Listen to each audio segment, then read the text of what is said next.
ओम सर्वमंगल मांगल्ये शिवे सर्वार्थ साधिके शरण्ये त्र्यंबिके गौरी नारायणी नमोस्तुते। जय मां मंगला गौरी। आप सभी को सावन मास के मंगला गौरी व्रत की मंगल शुभकामनाएं। दोस्तों, आज की वीडियो में मैं आपसे बात करने वाली हूँ मंगला गौरी व्रत के संपूर्ण नियम और पूजा विधि के बारे में। मंगला गौरी का व्रत कब से प्रारंभ करें, कब समापन करें, मतलब व्रत का उद्यापन कब करें, अगर हम व्रत धारण करते हैं तो व्रत के नियम क्या होते हैं, पूजा विधि क्या होती है, व्रत में क्या खाना चाहिए क्या नहीं खाना चाहिए और व्रत का पारण कब करना चाहिए, अगर आप पीरियड्स में हैं तो ऐसी अवस्था में आपको व्रत करना चाहिए या नहीं करना चाहिए। इसके अलावा भी जो भी आपके प्रश्न हो उन सभी प्रश्नों के उत्तर आपको आज की वीडियो में मिल जाएंगे, तो वीडियो को अंत तक ज़रूर देखिए। और हाँ, अगर अच्छी लगे वीडियो तो लाइक भी ज़रूर कीजिए, क्योंकि आपके लाइक्स, आपके कमेंट्स मेरे लिए बहुत महत्वपूर्ण हैं। यही एकमात्र जरिया है जिनसे मुझे पता चलता है कि आपको ये वीडियो अच्छी लगती हैं और आपके लिए ये वीडियो उपयोगी है। तो अगर वीडियो अच्छी लगे तो लाइक तो ज़रूर ही किया कीजिए। दोस्तों, माता मंगला गौरी का व्रत धारण किया जाता है सावन के महीने में। इस व्रत को सौभाग्यवती महिलाएं धारण करती हैं अपने दाम्पत्य जीवन को सुखमय बनाने के लिए, पति की लंबी आयु के लिए, सुख समृद्धि के लिए, संतान की प्राप्ति के लिए। इसके अलावा इस व्रत को कुंवारी कन्याएं भी धारण करती हैं, जैसे कि मनचाहे जीवन साथी की कामना हो या फिर शीघ्र विवाह की कामना हो, योग्य जीवन साथी की कामना हो या फिर मांगलिक दोष हो जिसकी वजह से विवाह में विलंब हो रहा हो, तो आप इस व्रत को धारण कर सकते हैं। मतलब कुंवारी कन्याएं हो या फिर सौभाग्यवती महिलाएं, दोनों ही इस व्रत को धारण कर सकते हैं।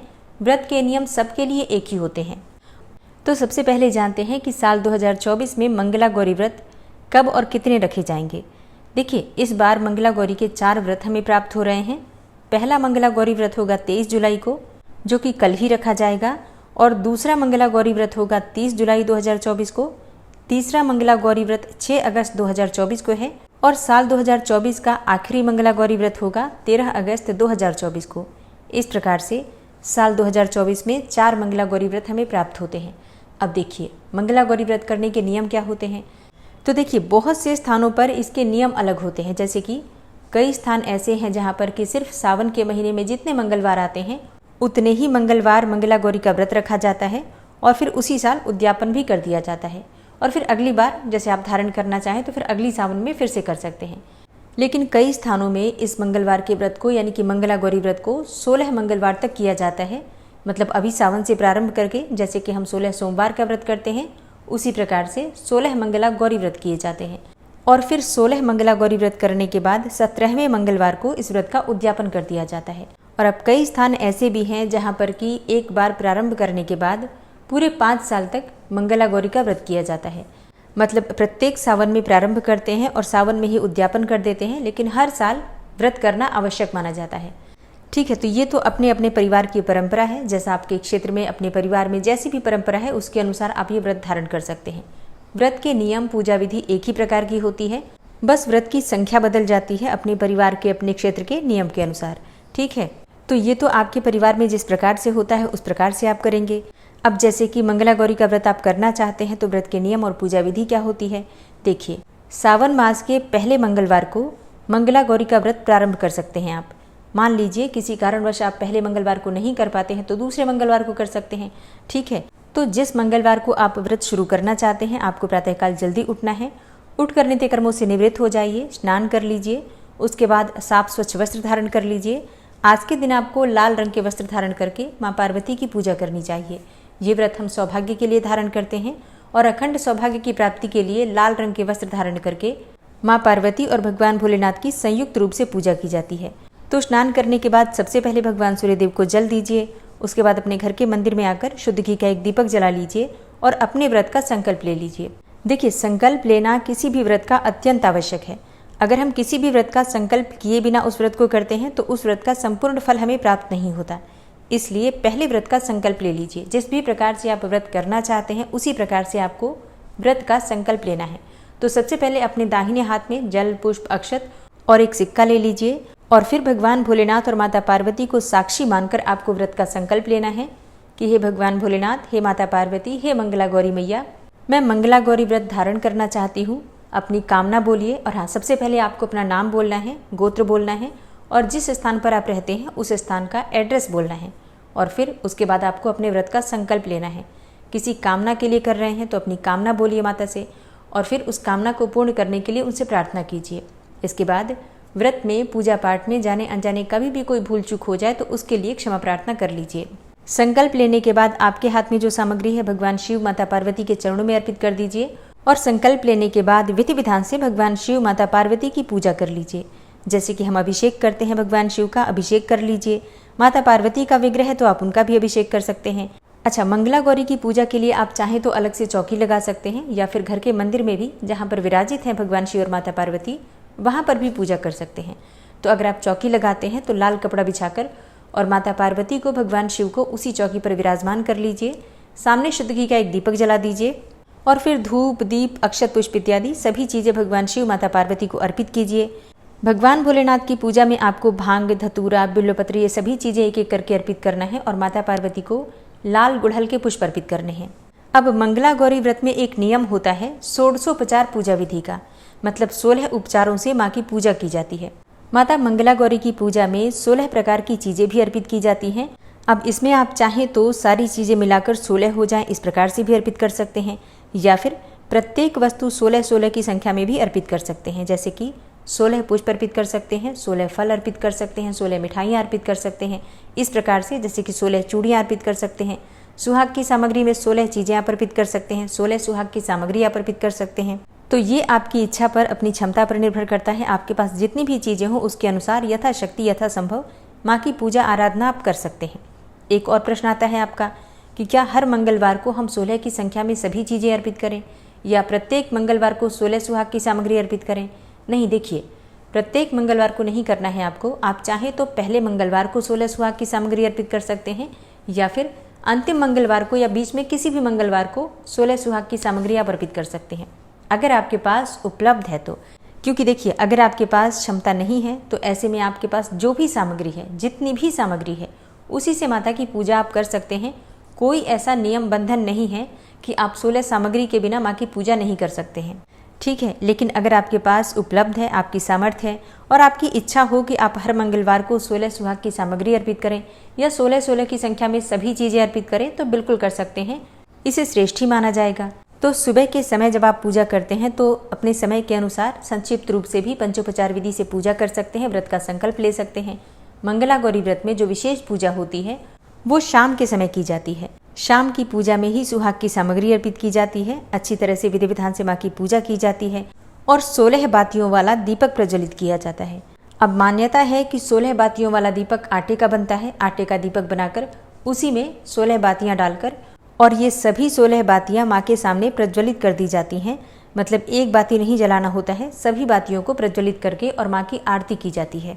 लेकिन देखिए, अगर आप आटे का दीपक नहीं बना पाते हैं तो भी कोई बात नहीं, मिट्टी के दीपक को भी आप प्रज्वलित कर सकते हैं। थोड़ा बड़ा दीपक लीजिएगा ताकि 16 बातियाँ उसमें आ जाएं और फिर आप पूजा करके माँ की आरती उसी दीपक से कर पाएँ। अब यहाँ पर भी आप लोगों के प्रश्न आते हैं कि क्या प्रत्येक मंगलवार को 16 बातियों का दीपक जलाना आवश्यक है?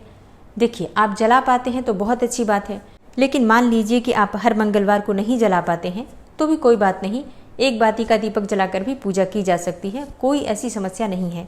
माँ मंगला गौरी को किस चीज़ का भोग लगाना चाहिए? देखिए, माँ मंगला गौरी को आप चाहें तो गुड़ या फिर गुड़ से बनी हुई मिठाइयों का भोग लगा सकते हैं। मंगलवार का दिन होता है तो माँ को गुड़ की मिठाई आप अर्पित कर सकते हैं। लड्डू का भोग लगा सकते हैं, इसके अलावा सफ़ेद मिठाई का भोग लगा सकते हैं। दूध से बनी हुई मिठाइयाँ माँ को अर्पित की जा सकती हैं। खीर या फिर हलवा बनाकर भी भोग लगा सकते हैं। और अगर ये सभी चीज़ें ना हो आपके पास तो गुड़, बताशा, शक्कर इत्यादि जो भी आपके पास हो उसे ही आप माँ को अर्पित कर सकते हैं। जो भी ऋतुफल आपके पास हो उसका भोग भी आप माँ को लगा सकते हैं। तो अपनी शक्ति सामर्थ्य के अनुसार माँ भगवती जगदम्बा पार्वती की पूजा करने से किसी भी प्रकार की परेशानी हो उससे मुक्ति मिल जाती है। सुख, समृद्धि, संतान, सौभाग्य, समस्त प्रकार की कामनाएं माँ मंगला गौरी की पूजा से, व्रत धारण करने से पूर्ण हो जाती हैं। अब जैसे आप व्रत नहीं भी कर पाते हैं तो भी आप ये पूजा इसी प्रकार से कर सकते हैं। और अब बात करें कि मंगला गौरी व्रत में हमें क्या खाना चाहिए और क्या नहीं खाना चाहिए। देखिए, मंगला गौरी व्रत अगर आप धारण करते हैं तो दिन में आप फलाहार कर सकते हैं, शाम के समय भी आप चाहें तो फलाहार कर सकते हैं। मतलब बहुत से भक्त हैं जो कि शाम के समय मीठा अन्न खाकर और अपना व्रत खोल लेते हैं, जबकि कई भक्त अगले दिन यानी कि बुधवार के दिन सुबह जल्दी उठकर स्नान इत्यादि करने के बाद माँ की पूजा आराधना करने के बाद फिर से शुद्ध और सात्विक भोजन बनाकर, मतलब नमक वाला भोजन बनाकर और फिर भोजन ग्रहण करते हैं। अगर आप शाम को, मंगलवार की शाम को व्रत खोलते हैं तब ऐसी अवस्था में आपको मीठा भोजन करना चाहिए। लेकिन अगर आप मंगलवार की शाम को भी फलाहार करते हैं तो बुधवार को आप शुद्ध और सात्विक मतलब बिना लहसुन प्याज का नमक वाला भोजन कर सकते हैं। और अब जैसे कि कई भक्तों के प्रश्न आते हैं कि हम पीरियड्स में हैं तो व्रत कैसे करें। देखिए, अगर आप पीरियड्स में हैं तब भी आप ये व्रत कर सकते हैं। सिर्फ आप पूजा नहीं कर सकते हैं, मानसिक रूप से आप पूजा भी कर सकते हैं, बस कार्मिक पूजा नहीं कर सकते हैं। ठीक है, तो आप व्रत कर लीजिए और व्रत की कथा या फिर मंत्र इत्यादि आप मोबाइल पर भी सुन सकते हैं। पीरियड्स में भी आपको नियम पालन उसी प्रकार से करना है, जैसे कि आप हर बार आप जिस प्रकार से भोजन करते हैं, फलाहार करते हैं, उसी प्रकार से भोजन और फलाहार आपको करना है, बस पूजा नहीं करना है आपको। ठीक है, मानसिक रूप से आप पूजा भी कर सकते हैं, इस बात का आपको ध्यान रखना है। और अब जैसे कि कई भक्तों के प्रश्न आते हैं कि अगर हम पीरियड्स में व्रत करें तो क्या ये व्रत गिना जाएगा। जी हाँ, बिल्कुल गिना जाएगा। अगर आप व्रत करते हैं, व्रत के सभी नियम पालन करते हैं, मानसिक रूप से मंत्रों का जप भी करते हैं और मोबाइल पर कथा इत्यादि भी सुनते हैं, तो निश्चित ही आपका ये व्रत गिना जाता है, इसमें कोई संशय नहीं है। अब बात करें कि माता मंगला गौरी का व्रत अगर आप धारण करते हैं तो आपको व्रत का उद्यापन कब और कैसे करना है। देखिए, मंगला गौरी व्रत आप जितनी संख्या में भी करते हैं, संकल्प ले लीजिएगा कितनी संख्या में आपको व्रत करना है, और जब आपके व्रत की संकल्प संख्या पूरी हो जाती है तब आपको व्रत का उद्यापन करना होता है। तो जिस दिन आपको उद्यापन करना है, पूजा की विधि बिल्कुल वही होती है, विधि विधान से माँ की पूजा की जाती है। उद्यापन के दिन आप चाहें तो किसी ब्राह्मण को बुलाकर भी पूजा करवा सकते हैं, उद्यापन करवा सकते हैं, या फिर स्वयं से भी कर सकते हैं। उद्यापन वाले दिन पूरे विधि विधान से माँ की पूजा कीजिए, प्रयास कीजिए कि हर सामग्री माँ को आप अर्पित कर पाएं, सुहाग की सामग्री भी। और अगर आपके पास सामर्थ्य है तो 16 प्रकार से माँ की पूजा करें, जैसे कि 16 प्रकार के फल, मिठाइयाँ, पुष्प इत्यादि सभी चीजें माँ को अर्पित करें। और विधि विधान से पूजा करने के बाद माँ की आरती कीजिए, क्षमा प्रार्थना कीजिए। व्रत में, पूजा पाठ में किसी भी प्रकार से हमसे भूल चूक हो जाती है तो उद्यापन वाले दिन पूरे सच्चे मन से माँ से क्षमा प्रार्थना करके और माँ को अपना व्रत समर्पित करना चाहिए और माँ से प्रार्थना करना चाहिए कि हे माँ, हमने जो भी व्रत या पूजा पाठ किया आप उसे स्वीकार कीजिए और कोई भी भूल चूक हमसे हुई हो इसके लिए हमें क्षमा कीजिए। सदैव अपनी कृपा मुझ पर, मेरे परिवार पर बनाए रखिए। इस प्रकार से माँ से प्रार्थना कीजिए। और हाँ, अंतिम दिन आपको हवन भी करना चाहिए। तो एक छोटा सा हवन आप कर सकते हैं, जैसे कि गाय के गोबर के कंडे से आप प्रज्वलित करके और 108 आहुति माँ के मंत्रों के द्वारा दे सकते हैं। हवन करने से पूजा में पूर्णता हो जाती है। कोई भी भूल चूक अगर हमसे हो जाती है या फिर व्रत में, पूजा पाठ में किसी भी प्रकार की कमी हुई होती है तो वो पूरी हो जाती है हवन कर देने से। तो अंतिम दिन, उद्यापन के दिन, व्रत का समापन जब होता है तो हवन जरूर करना चाहिए। इसके बाद 16 सुहागिन महिलाओं को आज के दिन यानी उद्यापन वाले दिन भोजन करवाना चाहिए। अगर 16 ना मिले तो क्या करें, फिर जितनी भी संख्या में आपके पास सुहागिन महिलाएं मिल जाती हैं उन्हें आप भोजन करवा सकते हैं, या फिर कन्याएं मिल जाती हैं तो आप उनको भी भोजन करवा सकते हैं, कोई समस्या नहीं है। वैसे प्रयास करें कि अगर आप सुहागिन महिलाओं को जितनी भी मिल जाएं उतनी ही संख्या में आप भोजन करवाएं तो ये ज़्यादा श्रेष्ठ रहेगा। सुहागिन महिलाओं को आप चाहें तो सुहाग की सामग्री दे सकते हैं, और जो सुहागिन महिलाओं को आप भोजन करवाते हैं उसमें खीर अवश्य होनी चाहिए। ठीक है, तो विधि विधान से व्रत धारण करके, पूजा करके अंतिम मंगलवार को आप व्रत का समापन कर सकते हैं, व्रत का उद्यापन कर सकते हैं।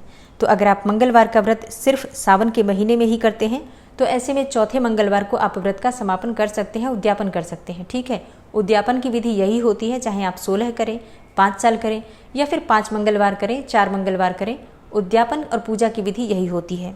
तो दोस्तों, उम्मीद करती हूँ ये वीडियो आपके लिए उपयोगी होगी। वीडियो अच्छी लगी हो तो लाइक कीजिए, शेयर कीजिए, और चैनल पर पहली बार आए हैं तो सब्सक्राइब करके बेल आइकन को ज़रूर प्रेस कर लीजिए अगर आपको आज की वीडियो पसंद आई हो तो। मिलती हूँ मैं आपसे अगली वीडियो में, तब तक के लिए जय भोलेनाथ।